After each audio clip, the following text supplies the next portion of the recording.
E estamos aqui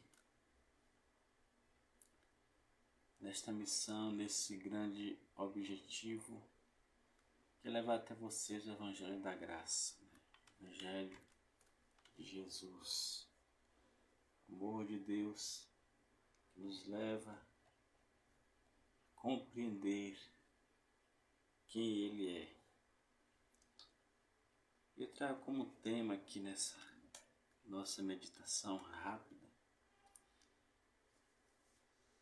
e eu gostaria de começar aqui no Evangelho de João, capítulo 16, no capítulo 3, melhor dizendo, versos 16, é conhecido de todos, e diz o seguinte: porque Deus amou o mundo de tal maneira que deu seu Filho unigênito, para que todo aquele que nele crê não pereça, mas tenha a vida eterna. Amados, quero começar essa introdução falando o seguinte: Deus nos ama na mesma qualidade de amor que Ele ama o seu Filho Jesus. O Senhor o ama do jeito que você é. E muitos não conhecem o Senhor como um Pai amoroso, misericordioso, Pai da misericórdia, Pai da misericórdia infinita. E não vem como alguém a quem amar e confiar, sabendo que é um Deus pessoal e que revelará este amor a você, que é um amor incondicional. Mas eu tenho aqui 3 observações, desejo fazer essas 3 observações aqui, baseado nesse tema, ora lido, esse texto que nós aqui terminamos de usar. E a primeira observação é conhecer a Deus. Os seres humanos desejam conhecer o Senhor pessoalmente, mas imagino que Ele seja distante, transcendente, não um Deus imanente, aquele Deus que veio como pessoa humana, que a terra nasceu igual eu nasci, igual você nasceu, veio como nós viemos, passou pelas mesmas batalhas que nós aqui como seres humanos, mas nos deu o exemplo de vitória sobre este mundo e as suas forças. E essas pessoas acham que Deus é distante, igual muitas religiões colocam Deus transcendente, que está lá nas alturas, nos céus, e não desce para poder ter comunhão com o seu povo, falar com o seu povo, andar com o seu povo, e que não pode ser conhecido. É outro problema, né? O fato de não conhecê-lo tem essa imagem distorcida de Deus, da sua paternidade divina. E o nosso objetivo aqui, a nossa proposta, é que você o conheça na intimidade.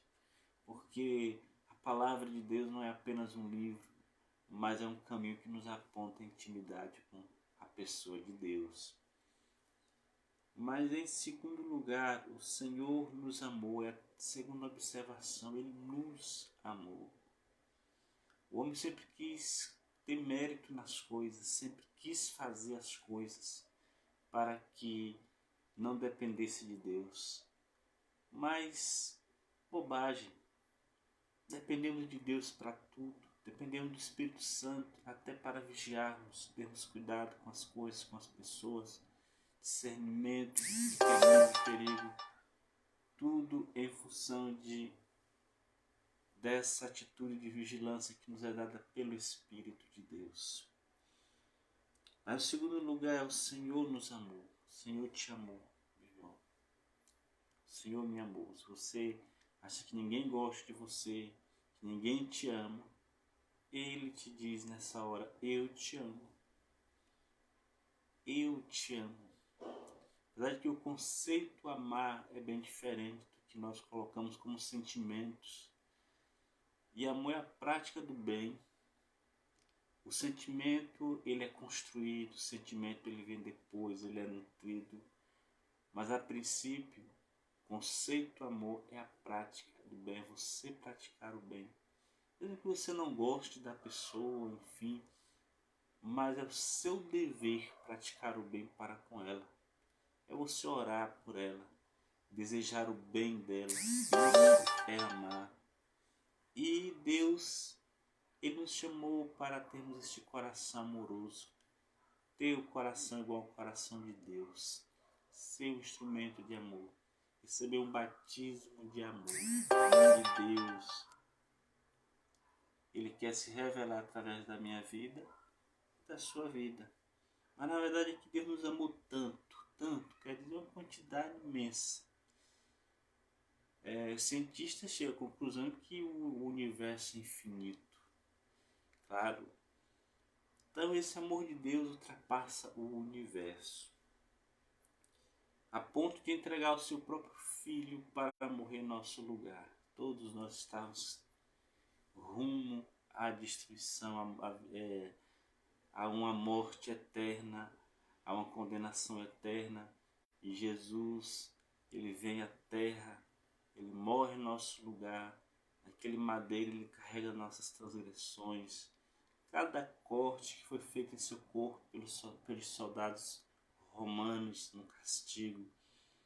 Cada pedaço daquilo que foi cortado pelo azorrague, aquele chicote que era usado, um tipo de instrumento de tortura usado pelos romanos, que ao cortar dilaceravam a carne, arrancavam um pedaço da carne, era tecido de couro, feito de couro, com uma ponta de madeira, e nas pontas dessas tranças, desse couro trançado, ficavam pedaços de metais, de ossos, e era exatamente para causar um estrago muito grande. E ao bater na pessoa, no indivíduo, ao deferir o golpe, cortavam aquela carne. Então cada pedaço de carne representava o meu pecado, o seu pecado que estava sendo castigado ali em Jesus. E a cruz, que pesava 120 quilos, não era de Cristo, era minha, era sua. E ali ele estava carregando em nosso lugar. E Deus fez isso. O Senhor nos amou. Deus decidiu nos amar. Deus, ele decidiu praticar o bem, praticar o amor. Igual os anjos eleitos decidiram praticar o bem e por isso estão na eternidade com ele. Diferente dos que se rebelaram porque não quiseram praticar o bem. E a prática do bem é sinônimo de amor. É sinônimo de amar. Você vê alguém em uma situação difícil, você estender a mão ao seu semelhante, estender a mão a quem precisa. Você olhar para a pessoa como se olhasse para si mesmo. O mal que você não desejar para você, não desejar para o seu próximo. Aquilo de ruim que não quer para si, não desejar para o outro. Isso é amor. É ter empatia, se colocar no lugar do outro. Não precisa ter sentimentos, estar se derramando de sentimentos para fazer isso. Basta fazer o que é certo, o que convém. Isso é praticável. Então o amor é para a prática. Lembro que antes da pandemia eu tive uma visão, um arrebatamento de sentido quando eu caminhava por uma estrada e encontrava uma mulher transparente, o corpo era transparente. E eu conversando com ela começou a discursar e disse que ela era a voz profética. Eu tomava um susto e ela dizia: o Senhor está voltando. E eu conversava com ela ao mesmo tempo falando como ele está voltando. Ouvimos isso há mais de 30 anos que nós temos ouvido sobre a sua volta, o seu regresso. E ela não, de fato ele está chegando. E ela disse: a mensagem agora é o amor, é a prática do bem, é o amor. E eu perguntei para ela como iremos pregar o amor para uma sociedade tão egoísta, individualista, narcisista. E ela disse: presta atenção.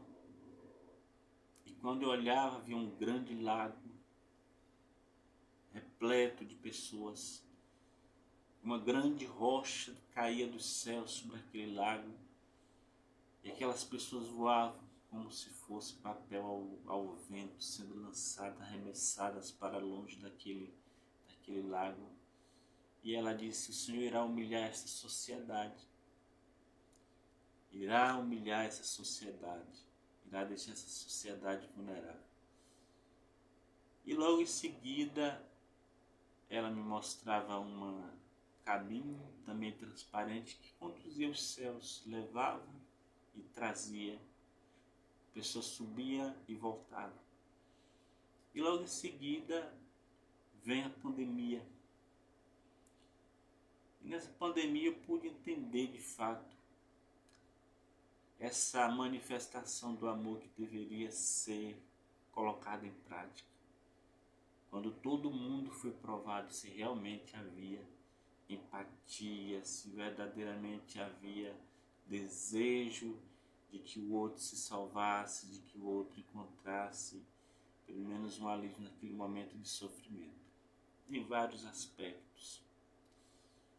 E eu pude interpretar essa visão dessa cabine. Quantas pessoas ficaram em balão de oxigênio, entre a vida e a morte, sobe e desce. Ficaram nessa situação, alguns se salvaram, outros não.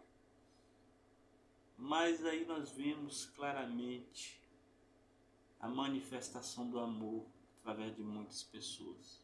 Também a demonstração de ódio através de outros. Mas nós não devemos olhar para o ódio do outro. Devemos olhar para a prática do bem, a prática do amor. Às vezes, se você está levando pedrada, sendo perseguido, Cristo também foi muito perseguido, muito caluniado. Ele foi torturado, foi injustiçado, mentiram a seu respeito. Falaram mentiras sobre ele. Um homem inocente. Pilatos lava suas mãos porque era um homem inocente.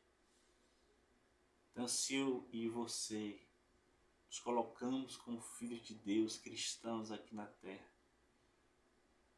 o que será das nossas vidas? Se o próprio Cristo passou por tudo isso, nós estamos isentos de não passar até mesmo dentro da própria comunidade. Como diz lá em Apocalipse, aqueles que dizem judeus, mas mentem porque são sinagogas de Satanás.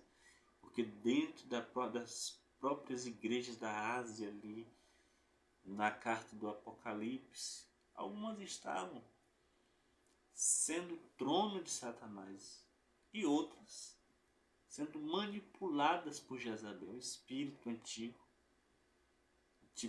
lá dos fenícios, corrompeu Israel toda, a idolatria levou Israel a se distanciar de Deus. E a perseguição é constante. Mas quanto mais o inimigo ele vai se manifestar, ele vai mostrar suas garras, é porque você está incomodando, eu estou incomodando. Se ele está com raiva, se ele está vociferando, é porque estamos dando frutos. O prego, quanto mais bate, mais firme ele fica. Você vai preparar a massa de uma pizza, quanto mais bate, melhor fica. Quanto mais pancada nós recebemos, mais forte ficamos. É sinal de que nós estamos fazendo a coisa certa. É sinal de que nós estamos dando frutos, porque o inimigo está se levantando. E ele levanta para cair, certamente. Ele cai na sua própria armadilha, porque nós estamos fazendo certo. Por isso a perseguição, por isso a calúnia, a rejeição, por isso as críticas. Mas tudo isso nós devemos entender que quem está à nossa frente é o nosso Deus, e Yahvé Sabaoth, o Senhor dos Exércitos, quem vai pleitear nossa causa. Eu não ataco ninguém nem me defendo, porque eu sei do amor de Deus por mim, sei do cuidado dele pela minha vida, e não há motivos para eu viver atacando nem me defendendo, mas crer no amor de Deus. E a humanidade precisa de um banho do amor de Deus. A igreja precisa de um batismo de amor. Todos nós precisamos de uma imersão de amor. Então Deus nos amou. Deus amou você. E este amor é sarador, este amor cura. Ele remove os resquícios do pecado que matou a alma, que matou o espírito, a nossa comunhão com Deus. Este amor restaura o elo de ligação que foi quebrado lá no Éden, entre o homem e Deus.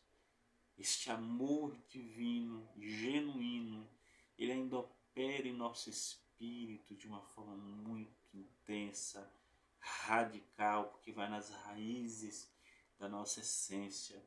Então, creia no amor de Deus, neste bem de Deus, pratique o bem, mesmo quando vier aquele ímpeto de ódio, de ira, de ressentimento, porque alguém fez.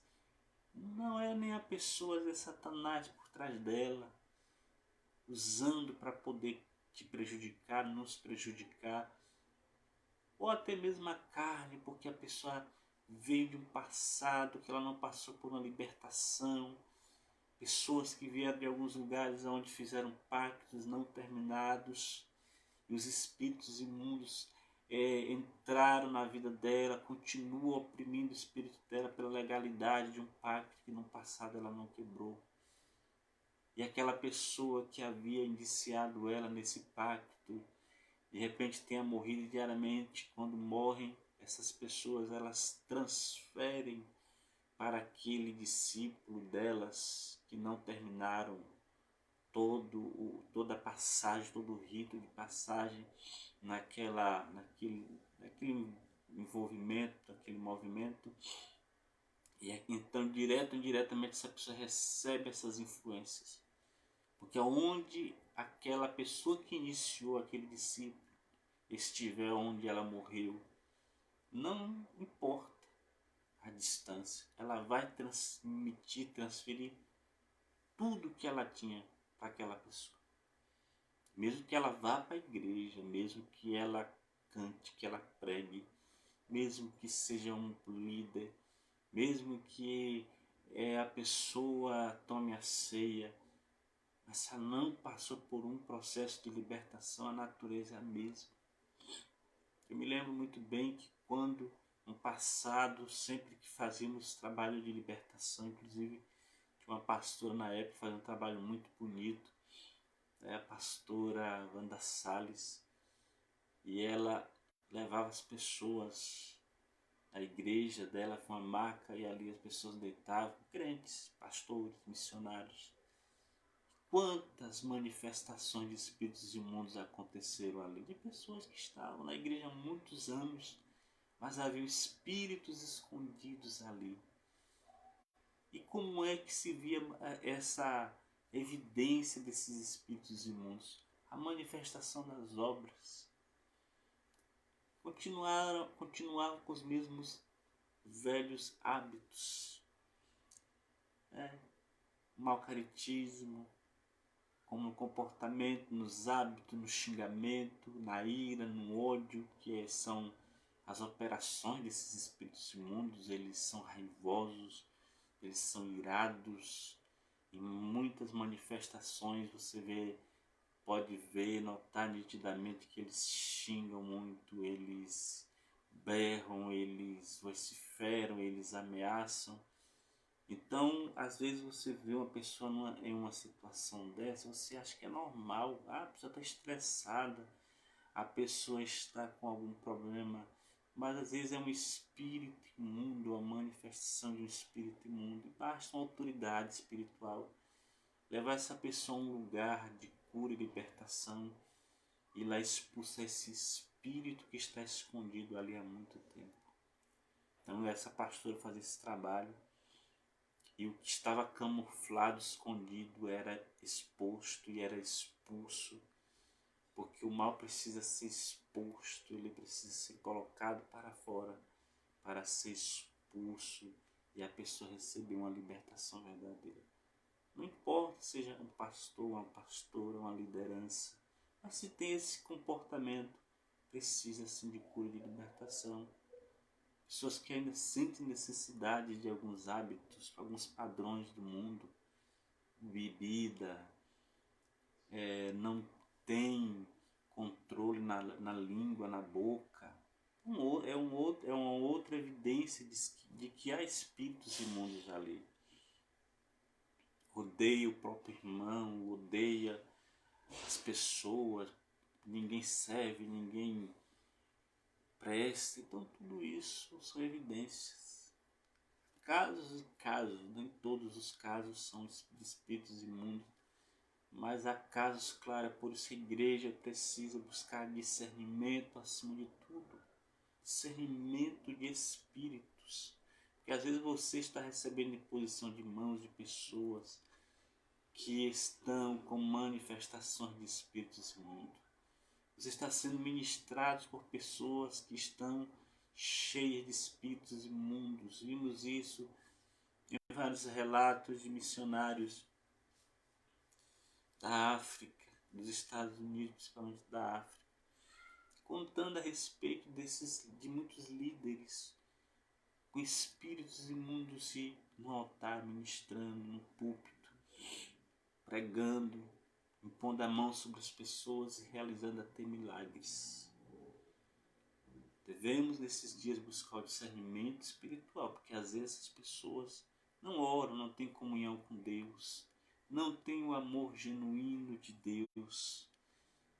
Às vezes é apenas uma falar-se de dizer eu amo, mas depois nega tudo o que fez. Então não é amor. Porque quando nós praticamos o bem, a mão direita não sabe o que a mão esquerda fez. E assim é o que o nosso Senhor nos ensina.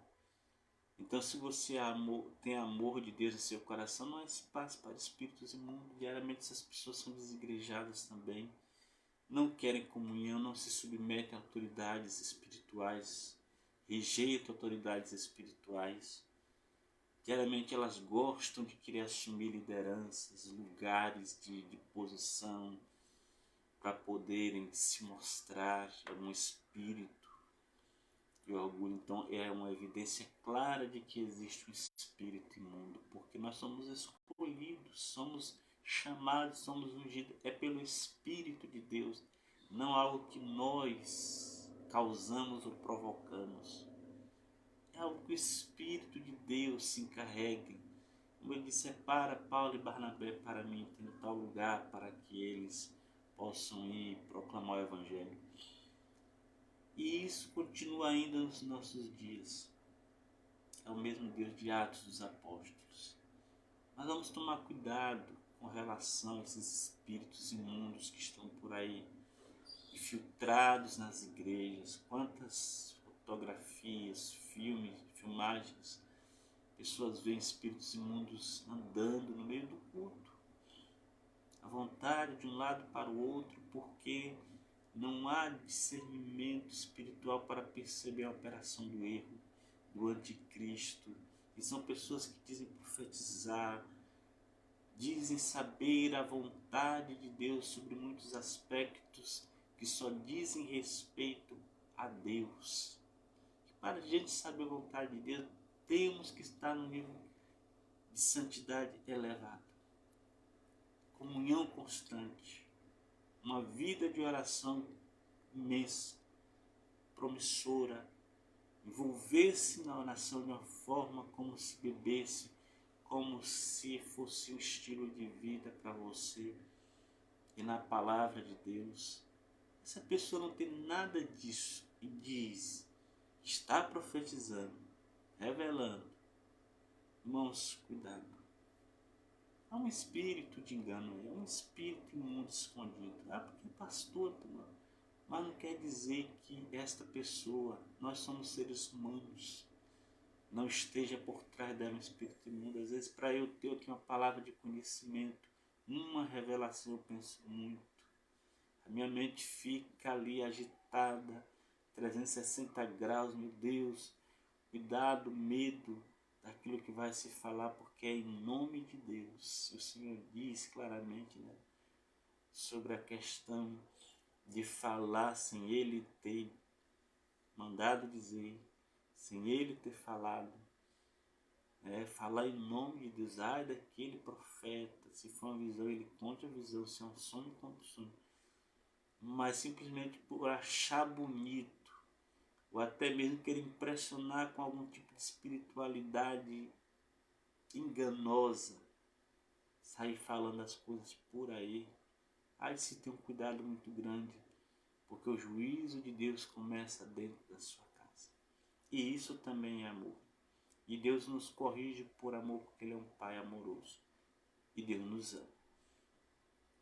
Mas no terceiro tópico, a terceira observação, Ele está próximo de nós. Está perto de todos os que o buscam. Devemos buscá-lo. E buscar é ter desejo no coração. É se dispor à vontade de Deus para as nossas vidas. Sempre foi iniciativa de Deus buscar o homem. Mas quando o homem está cheio do Espírito de Deus em seu coração, ele não procura outra coisa senão Deus e a comunhão com Deus. Ele está próximo de mim, de você, daquele que está na sarjeta, daquele que está no orfanato, que está no asilo, daquele que está no hospital. Nesse momento ele está perto. No livro de Salmos 141, no capítulo, verso 18, diz: o Senhor está junto de todos, aqueles que invocam o seu nome, de todos que clamam por sua presença com sinceridade. Ele é um Deus pessoal e Ele ouve a oração. Nada, absolutamente nada, poderá nos separar do seu grande amor. Porque eu não posso me separar de Deus, porque Ele com cordas de amor vai me atrair à sua presença. E é Ele quem vai me procurar. Porque o homem é incapaz de procurar a Deus, é incapaz de buscar a Deus. Sempre é Deus quem procura. Sempre é Deus quem busca o homem e coloca essa necessidade em seu coração de continuar buscando e procurando. Mas reiterando, portanto, para mais além, estou seguro de que nem morte nem vida, nem o presente nem o futuro, nem quaisquer poderes, nem altura nem profundidade, nem qualquer outra criatura poderá nos afastar do amor de Deus que está em Cristo Jesus nosso Senhor. Este drama aqui, colocado por Paulo, este poema, para descrever a intensidade do amor de Deus. Como diz aos Coríntios, na altura, na largura e na profundidade do amor de Deus, que é o símbolo da cruz. Altura, largura e profundidade. Não para por ali. O amor de Deus vai além. O amor de Deus é profundo, escruta e enche todo o espaço vazio. Concluindo, nesta conclusão eu quero deixar um pensamento de Santo Agostinho que dizia: o amor é como a mão da alma. O amor é como a mão da alma. Enquanto segura uma coisa, não pode pegar outra. Por isso, quem ama o mundo quando nós falamos não geográfico, um mundo sistema, dominado pelo governo do pecado, pelo governo das trevas. Este é o mundo, não é um mundo geográfico, de florestas, terra, mar, fauna, flora, não. É o sistema governado pelo Espírito pelo principado deste século. Este mundo carregado de pecado, carregado de seduções, de destruições. Então ele diz, por isso quem ama o mundo, quem ama esse sistema não pode amar a Deus. Que existe um dualismo. Então, quem ama o mundo não pode amar a Deus, está com a mão ocupada. Quem está amando o mundo está com a mão ocupada. Não pode amar a Deus. Aqui eu finalizo essa nossa reflexão, essa nossa meditação. E eu quero terminar orando por você nesse momento, abençoando a sua vida.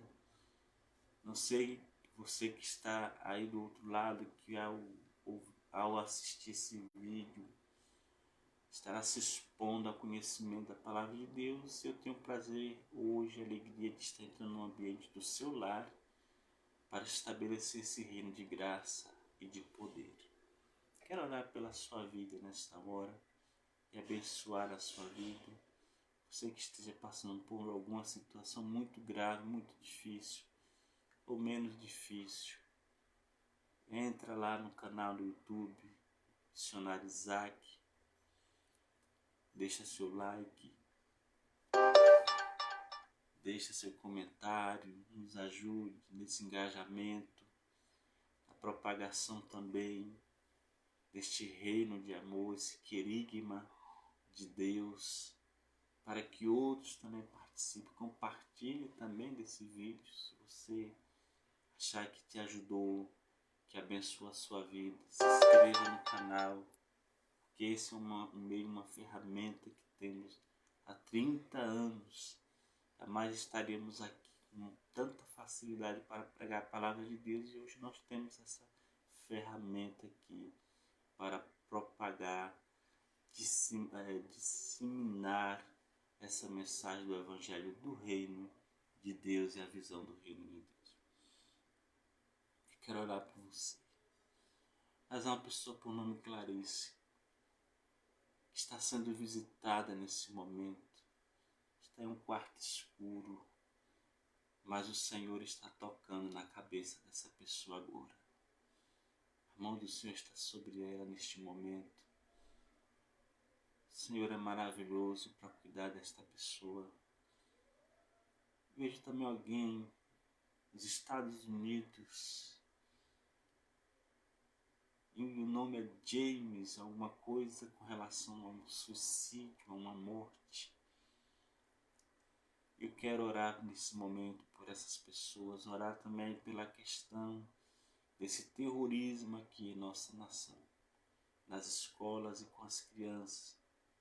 Muito suspeito, mas nós vamos estar intercedendo em nome de Jesus. Meu Deus, em nome de Cristo Jesus, colocamos a mercê da Tua vontade neste momento.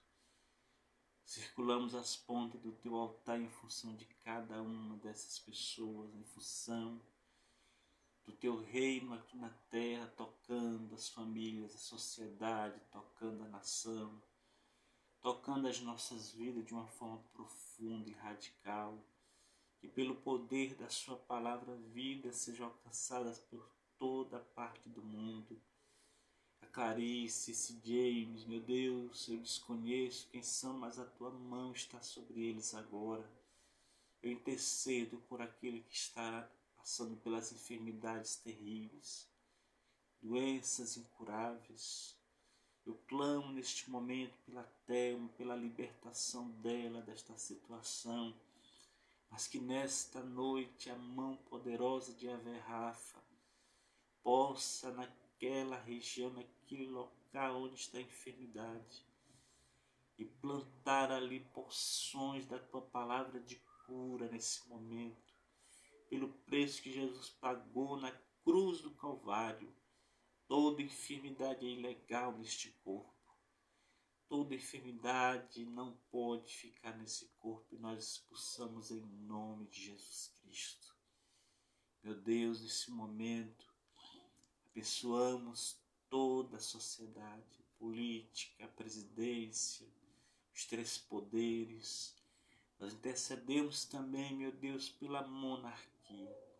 Algo que o Senhor tem trazido ao meu coração há uns 20 anos sobre esta bandeira, sobre esta família. E eu intercedo neste momento, eu oro por eles. Eu creio que a mão do Senhor também está abençoando esta família. Que a semente do Evangelho esteja em seus corações. Intercedo neste momento, meu Deus, para que o Espírito de graça, de revelação se apodere, meu Deus, entre na mente e no coração de todas as pessoas. E perdoamos a todos aqueles que nos fizeram mal, que nos ofenderam, que nos causaram dores e sofrimento, mesmo elas sabendo ou não quão cruéis elas foram conosco. E nós, em nome de Jesus, liberamos perdão a essas pessoas. São pobres almas necessitadas. São vidas, meu Deus, que não se resolveram na vida. Tem seus traumas, seus problemas, rusgas, dificuldade de se resolver, dificuldade de saírem desta caixa escura, dificuldade em se encararem no espelho, meu Deus, mas que hoje o Espírito de poder e de súplica, meu Deus, possa entrar, Senhor, na vida dessas pessoas. Senhor, possa entrar no coração dessas pessoas. Eu oro abençoando em nome de Jesus. Oh, gozo da salvação. Oh, doce Espírito de Deus, muito obrigado. Porque o Senhor está conosco. E o teu amor é maravilhoso. Alabandara subdevasso e decantarapia. Como é lindo, Espírito de Deus, a forma como tu operas em nós. Tanto querer quanto efetuar. Que esta mensagem transmitida chegue a todas as vidas para a glória do teu nome. Alaibe onde mandarás de covas nébia. Em nome de Jesus. Graças a Deus. Mas eu tenho tido aqui apoio do apóstolo Jonathan, grande homem de Deus, o apóstolo Caio Aleph, também grande homem de Deus, ele, respectivas famílias, o apoio que tem me dado, a pastora, que também tem estado, tem nos abençoado. Eu fico feliz por ter conhecido esses irmãos, né? Foi um encontro divino, né? Agendado por Deus, moed, agendamento divino. Deus sempre faz os seus agendamentos para que eu pudesse conhecê-los. E eu estou muito feliz dessa nova experiência de caminhada com os filhos de Deus. É a caminhada do deserto, é a caminhada do caminho de Emaús, é a caminhada até o sepulcro vazio. Nosso Cristo vive, reina em nossos corações. Que Deus em Cristo vos abençoe. E mais uma vez aqui deixando para você este tempo, amor divino. Ele não é da terra, ele é de outro planeta, de outro lugar, por isso que é divino, por isso que dá certo. Amém? Que Deus os abençoe em Cristo Jesus.